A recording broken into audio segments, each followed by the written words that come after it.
This is the marble machine, and in this video I want to show you how it works.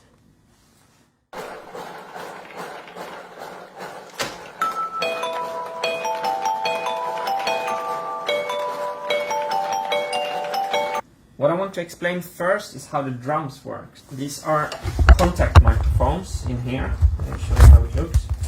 Swedish contact microphones from Erlund. The difference between a contact microphone and a normal microphone is that they take up the vibrations from the touch and not through the air. So they are hidden inside here. And then when the marble hits the coaster, it will sound like a kick drum. And then when the marble hits the coaster, it will sound like a kick drum.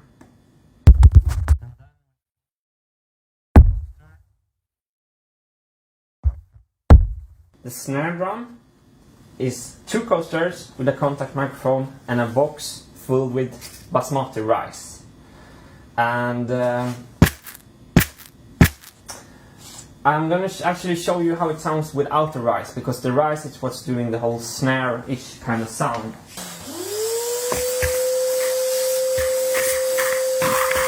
So now all the rice is gone from the snare drum, and then it sounds like this.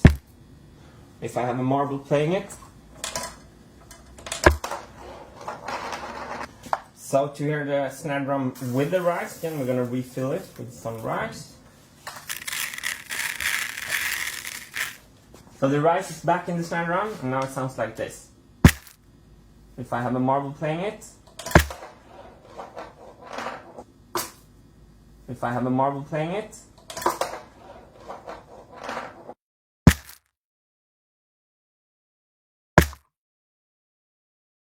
The hi-hat also has the contact microphone and is made out of a matchbox. So this is how the drums works, and I wanted to specifically show this because maybe it's hard to understand how they can sound so much like real drums. But it's actually because they're recorded on individual tracks. I can edit the audio really hard, which I also have done. So, and I can make them sound really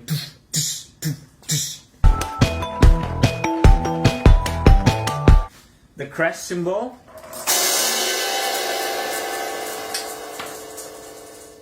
I drilled some holes in the cymbal to add this little metal wire to make the sizzle sound. And this was a really nice cymbal, and I wanted it to be color coded with the rest of the machine, which is like grey, so I spray painted it. And before it was like sounding like heaven, and now it sounds like a piece of garbage. On the bass guitar, the open strings has a little special tuning. It's E and G and E 1 octave up and G 1 octave up.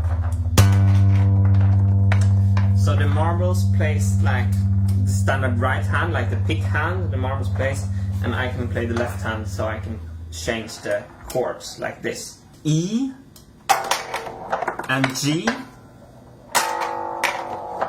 and E 1 octave up and G 1 octave up.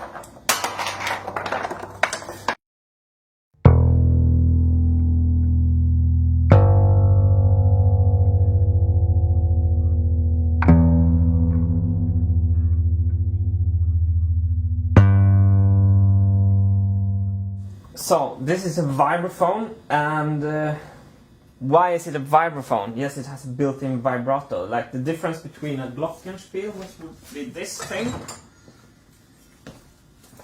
is that this has no vibrato. This axis comes from the crank on the other side, and this powers this thing that opens and closes openings under the bars to create the vibrato effect.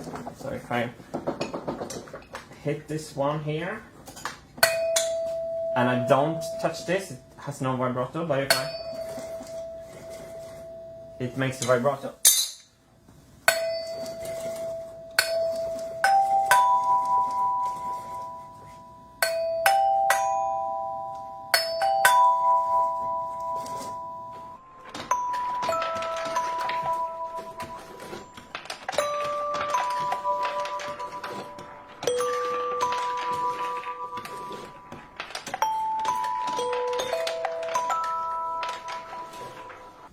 Okay, so now I want to tell you about the gear train and the gear ratio for this machine, and this is very important because it's the gear ratio that makes the crank go in time with the music.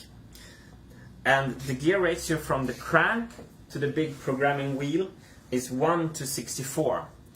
And this means 1 to 64 means that when I do 64 revolutions on the crank, like 1, 2, 3, 4, when I do 64 rounds, this wheel has made 1 full revolution.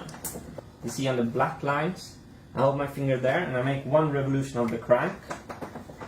The programming wheel will move that amount. These numbers here on the side of the programming wheel is a visual reference to make me know where in the loop I am. So 1 turn of the crank will put 1 figure higher, and we have 64 in total on the whole programming wheel. The beats of the drums will always come when the crank is in the down position. So this helps me to play tight, like down, down, down, down, down, down, down, down. This is the first gear that is on the same axis as the crank, where everything starts. It has 20 teeth. This gear has 30 teeth, and it's only there to invert the direction of the movement, to make it go in the opposite direction. This gear has 100 teeth, and on the same axis as this gear, we have a small gear in here with 10 teeth. And this small gear drives the big programming wheel that has 127 teeth. And on this axis, we're also driving the belt for the marble elevator. If you want to make wooden gears for your own project, it's actually not that hard. I have a video showing how I'm cutting the big gear for the programming wheel using Matthias Wandel's gear generator software. You just put in the number of teeth you want and you get a template that you can print out on A4 paper, and it's super fun to use, and I'll put a link in the description to that computer program. This program was actually one of the biggest inspirations to build this machine at all. When I found it, I wanted to use it and make something with it.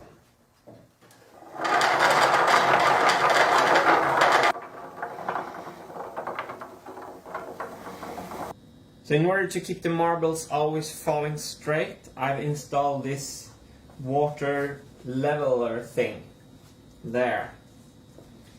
And to adjust it, I have screws in the bottom of the legs that I can adjust with a wrench.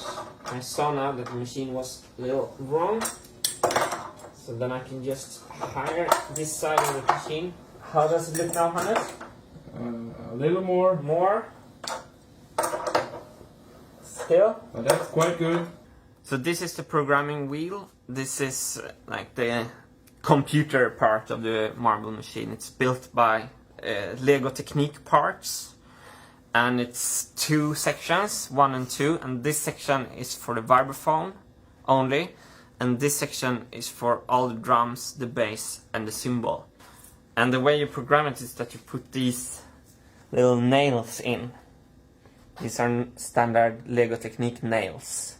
So what these nails actually do is that when they travel on the programming wheel like this, they will engage with the lifting fingers like this, that will release the marble.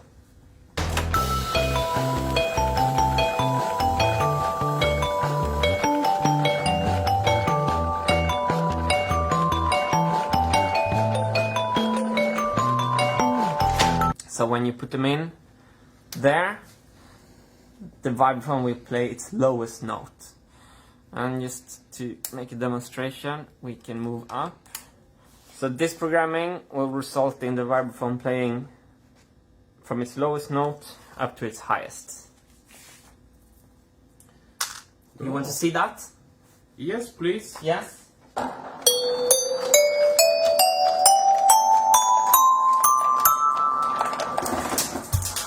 So we're gonna make the same test with the rest of the instrument. We're gonna put a kick drum, a snare drum, a hi-hat goes there. The lowest note on the bass. The G on the bass. The high E on the bass. The high G on the bass. And finish off with a crash cymbal. Do, tch, tch. Boom, boom, boom, boom. Crash.